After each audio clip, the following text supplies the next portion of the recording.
Man, it's busy in Washington. We got a whole bunch of questions we need to answer, or try. The Dan York State of Mind program is brought to you in part by Lookout Rhode Island and Takeo Comfort Solutions.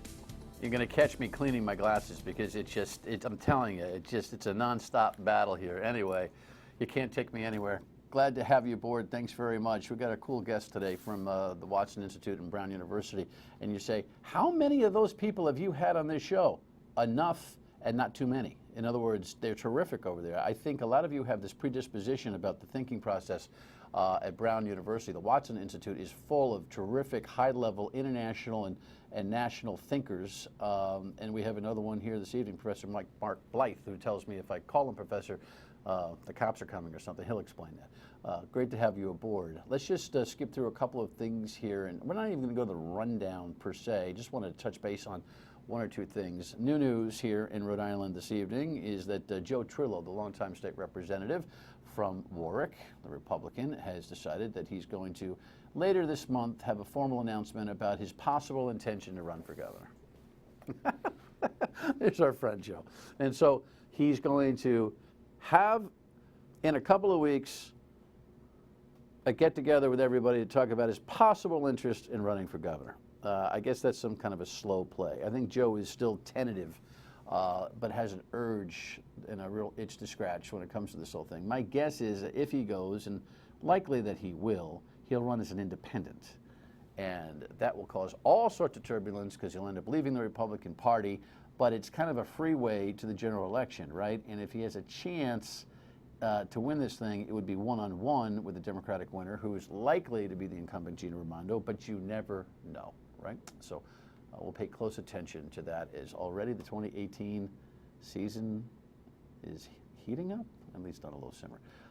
Car tax, this mess continues. Last night we had, well, what did we have? We had pros and cons, said the headline, right? And the guys who want it are the people who get a real break in their budgets, like Jorge Elorza, the mayor of Providence, who can't wait to redo the books to get this sucker.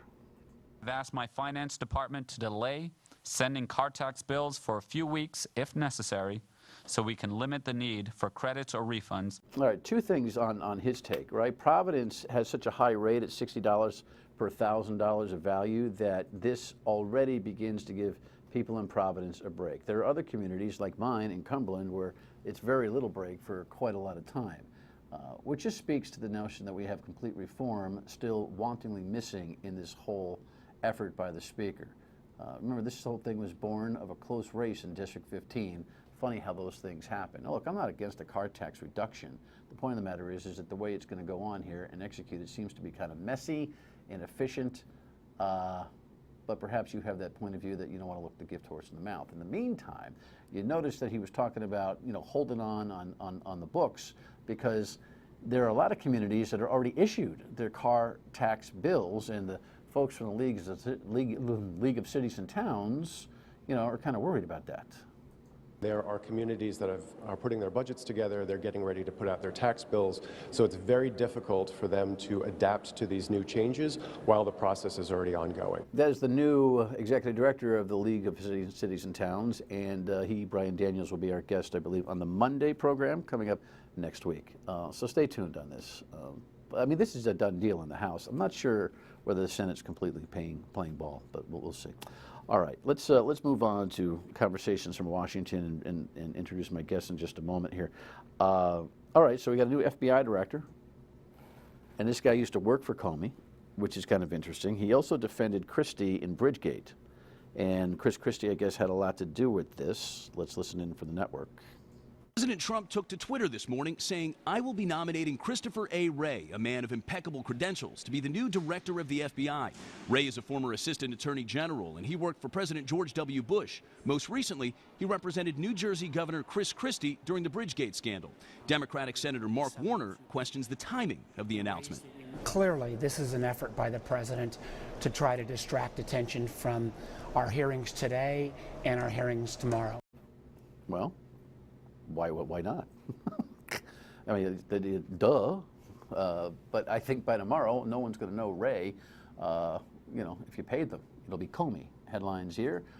everybody's, pay-per-view. I mean, you could sell viewership to this thing tomorrow, I think. And, of course, the notion that the president might be tweeting during this whole thing only adds to the WrestleMania factor of it.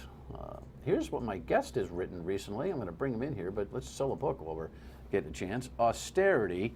I can't read that. The history. Mark, what? The history of a dangerous idea. Okay. Anyway, we'll get to that momentarily. Welcome. Nice to be here. Nice to have you. Lexi told me you had a thought on the car tax? Yeah, I don't like paying it like everybody else. Oh, so they're okay. going to give us a rebate?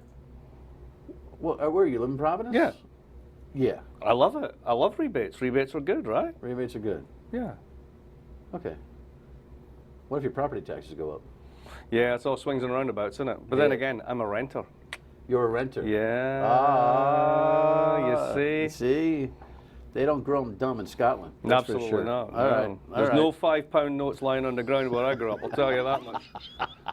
Welcome to the show, man. Nice to have you. Nice to be here. FBI saga. I know you've got some thoughts on both your book and this concept of nationalism, which we're going to talk about this evening. But let's kick it around a little bit. What are you thinking about tomorrow? So what's going to happen is a guy's going to come out and say everything we already know that's going to be said, and then they're going to press him to say more, and he's going to say no. Right. That's it. We're done. Right. Right. It's WrestleMania, right? You know that the good guy's going to win kind of eventually after they hit him on the head with a chair a few times. And then he'll walk away and everyone will say, what was that? And there'll be 3 tweets in the middle. One of them will be totally crackpot. I think. What did I say on the radio yesterday? I said exactly that. In fact, I said that most of what we're going to learn will be in the opening statement. Yeah, absolutely. Yeah, and then it'll be, just pile on. Boom, boom, boom, boom, boom, but boom, what yeah. exactly was his nose twitching to the left or the right when he asked you whether or not you could give him a break? Were there 500 Russian agents in the room with you at the time? We need clarity on this now. Yet, something tells me that which we hear tomorrow will only be a piece of what we could down the line, given we've got a council probably guiding Jim Comey on what he may or may not want to say. Absolutely. Put it this way, if that man does not have counsel, he's been very poorly advised. That's a good point. What do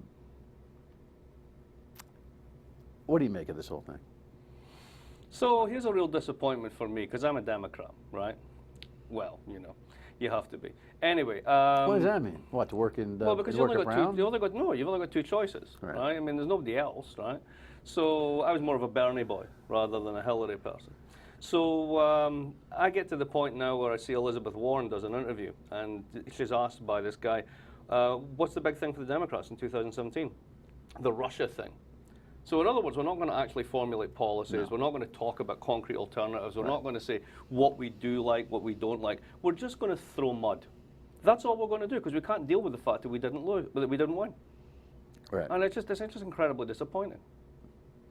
Yet the space where the pressure to actually argue policy and provide alternatives that the Democrats could fill is filled by the nonsense that comes out of the White House, and the attention has just drawn everybody to the point where now everything he does, everything he tweets, every move he makes is micro covered. The guy, and I'm not sure. I don't think he's going to make it. Do you think he's going to make it? I don't think he's going to make it. I don't know. But here's the thing about it, right? So you've got the NSA contractor who's now in trouble for revealing the fact that the Russians did stuff. What is she, right? 24 years old? Something like this. Yeah. Now, and she's going to pay a heavy price for this one. We know. Right. Now, what have we found out? We found out that the Russians definitely tried to hack a couple of bits of our infrastructure. I'm somehow not so shocked by that. The way that they look at it is, we gave them President Yeltsin twice, and they've never forgiven us, right? So they interfere with us. They think we interfere with them. This is, okay. Did these hacks cause the Democrats to lose the election? No. I've seen no evidence whatsoever to show that's the case. Rather, what happened was a bad candidate, bad policies, and a lack of communication. So spending time on this, just dredging this up over and over again, throwing mud. If that's what politics has become for the Democrats, and at the same time as you say what you have is nonsense coming out of the White House, is it any wonder people are fed up with D.C.? Yet President Trump could, if he wanted to, and if he felt confident about his, stuff, could simply say, look, I am as upset about any kind of infiltration I mean, he look, this notion that involving ourselves in another election is only something that's been done to us rather than us doing it to somebody else, obviously is a little foolhardy. But the point here is that he could express some kind of righteous horror about it while still maintaining the integrity of his win, and he doesn't seem to be able to do that. And I can't figure out if it's because of just a personality disorder or he has something to hide. And if he could just do that, again, it would create a vacuum for the Democrats to have to fill and actually and then get real with policy. do something absolutely. about something else, right? So one engenders the other. So you got someone that basically can't clear the plate. Right. And then you got somebody who says he can't clear the plate. Right. And that's all we're doing. We're just pointing this out over and over again. But at some point, his inability to clear the plate will prevent him from getting anything done. Oh, yeah. Oh, that's a given. And at some point, the 2018 elections are going to roll in. It's on the calendar. It's pretty predestined. And it could look really bad. And the Democrats actually might be able to pull something off, having offered nothing to earn it. But, you know, then we get to sort of why is it people hate D.C. so much? Because through the whole period of Obama, you had Democrats complaining constantly that the Republicans won't do anything. They won't cooperate. They're not interested in cooperation. What happens? You do exactly the same thing. So essentially, we have government by gridlock, by design. That's the only choice on the menu. I think the American people want more than that, regardless of whether Republicans or Democrats. All right. Insightful. Let me just let you know, by the way, that if you're looking to sophisticate, is that a verb? Your banking life, Card Valet is an app that you got to get on your smartphone. And what you ought to do is become a member of the Navigant Credit Union, put some money in the credit union, and find yourself an account, and then you can manage it on Card Valet. And then after you do that, you're going to want to manage all your stuff on Card Valet, and it'll all be right there in the palm of your hands. Go to navigantcu.org to learn more about it. Right back with the professor. Stay with us.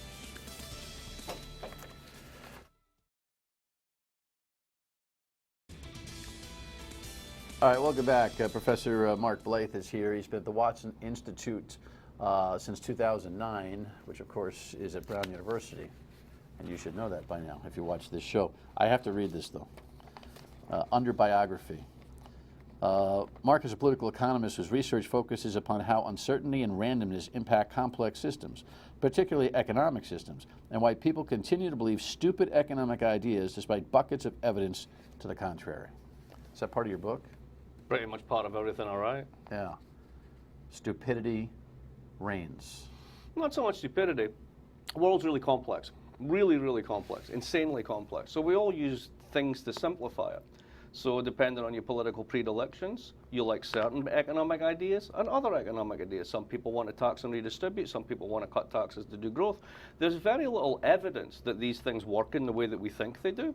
But we like to think they do. So trickle-down economics is a formula that doesn't work. Doesn't work. Simply doesn't work. Yeah, it No, doesn't. really doesn't. But by the same token, just like charging everybody 60% tax and giving it to the state, probably not the best idea.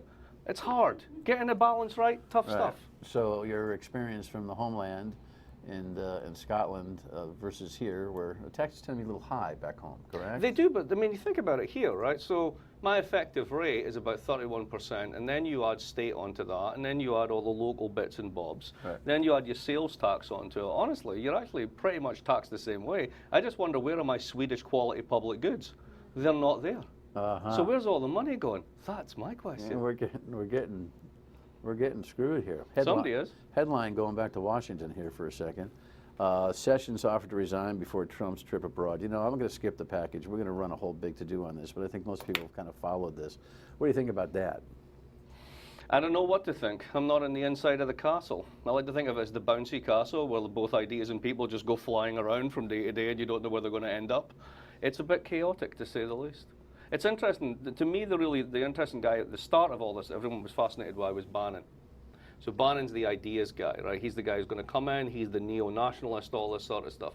And then he seems to have been pushed to the side by the more moderates, by the Goldman guys that are around him, and then by the son-in-law and so on and so forth. And then it seems now there's a power vacuum. We don't know exactly who's doing what. So the question is, where's the president himself in leading an agenda? Well, it's funny. The Bannon thing. You're right. He was the star. Seemingly, if you believe the reports, and they're hard to distinguish between which is believable and which is not. But the Donald as he likes to be called, was a little miffed that Bannon was getting the profile that he was, so kind of check him off. It's almost as if the controversies surrounding the FBI and all that kind of stuff, real or imagined, satiate the president enough to be able to be in the middle of the mix. It's almost as if just spell the name right and he's good enough to be in the hunt, and as long as Bannon's to the side. And even that slight joke he made with Jared Kushner yesterday, you know, you're more famous than me. Exact same joke he made with Comey. Comey got popped. I think, right? Well, you can't pop your son-in-law. No, you know what? I think you can recommend an extended leave, though. You could do. And Kushner, I don't know how you say that. Ivanka may be as upset with her father right now as anybody else, absolutely. But you know, Bannon does kind of seep back in, you know, with you know, some of last week's stuff and the whole Paris Accord thing. That's more of the nationalistic America first, we're getting screwed, China and India are getting away with one type of thing, right? What's really weird about the Paris one, though, is like, so you can have an argument about trade, right? You can say that China's got a disproportionate advantage. What people should always remember, of course, is those firms that are exporting from China to the United States, they're generally American firms. So it's not quite that simple. Most things aren't.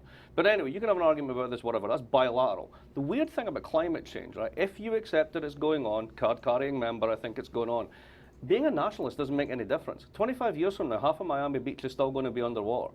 Doesn't matter whether you're in the agreement, whether you're outside the agreement. So that struck me as a kind of weird one for him to focus on at that particular point. Why not just kick that into touch, get something more concrete policy on the table that's going to really do something for your constituents, instead of which it's like, we're just going to not believe in stuff. It's a bit weird. So the headline, we have a headline on nationalism that's this whole big thing.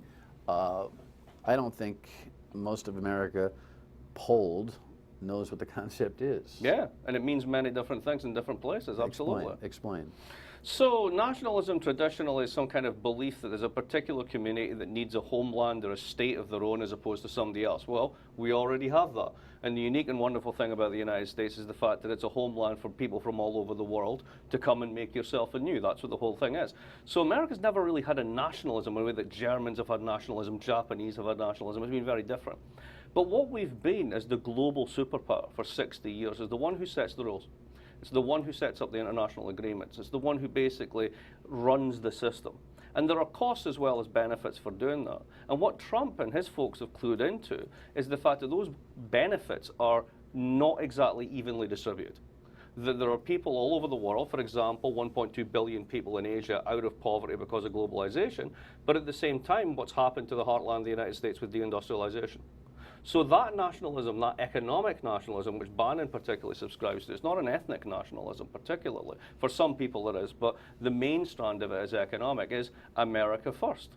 Now the question is, can you really do America first in a world which is so globally interconnected? Right? That's the big challenge. Because if it's ending up, basically, we're going to pull out of Paris. Well, the thing is, you can't really pull out of it for 3 years. By the time you can push the trigger, it's the next election.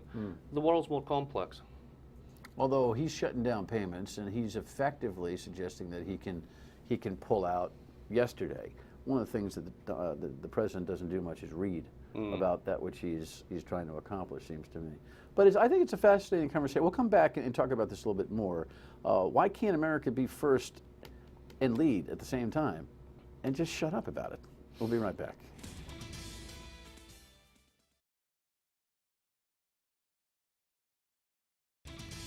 I don't think we should be rolling out the red carpet to the President of the USA in the circumstances where his policies go against everything we stand for. So he's not invited to London, according to the London mayor. There are other places in England, I guess, in the UK that you can go to. I don't understand.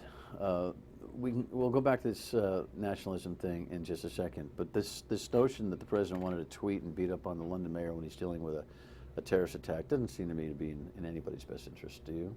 No, not really, but you know, this is why I only ever tweet out and I never respond.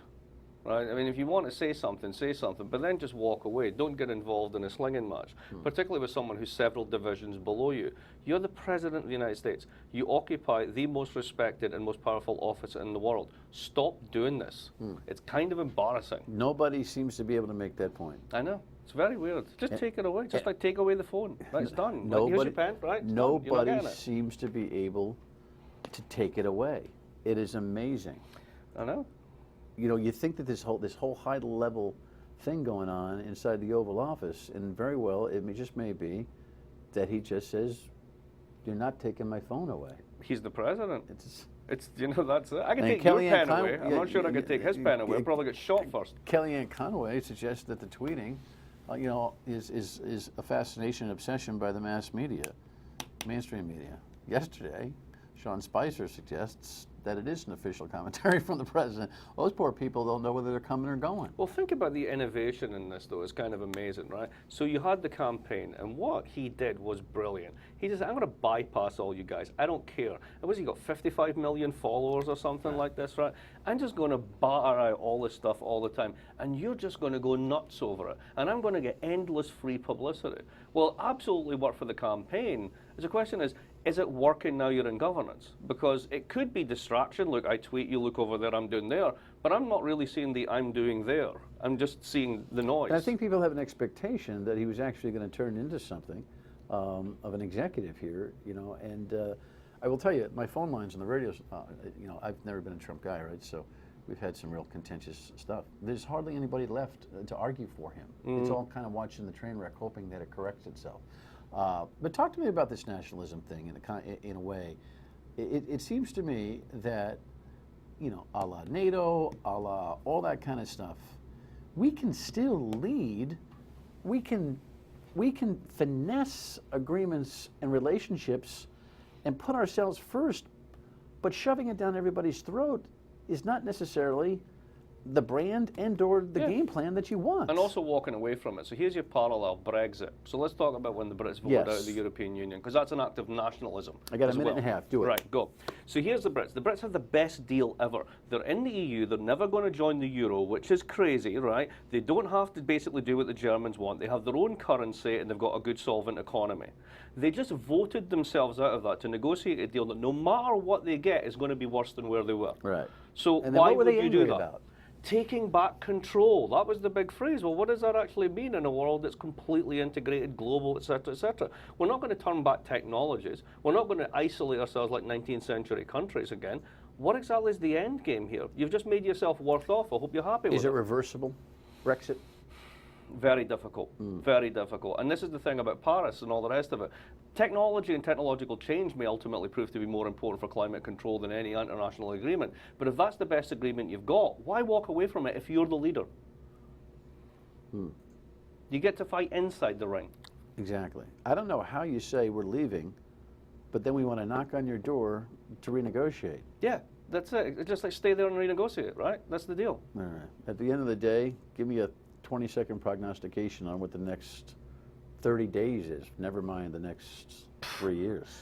Next 30 days, more people shouting about Russia, more hearings on Russia, more tweets that are not about Russia, some tweets that are about Russia, and then something totally random that nobody's thought of where you go, no way! Nice to meet you. You too. Come back soon. Last word till we come back.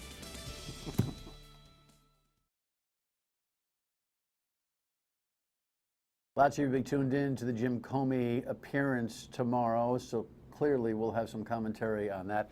We'll also check on some gender equity in the insurance world being debated in Rhode Island. We'll see you at 3 on the radio tomorrow. I'm sure we'll be talking a lot about the Comey hearings. What else are we going to do? Have a great night. Thanks for watching.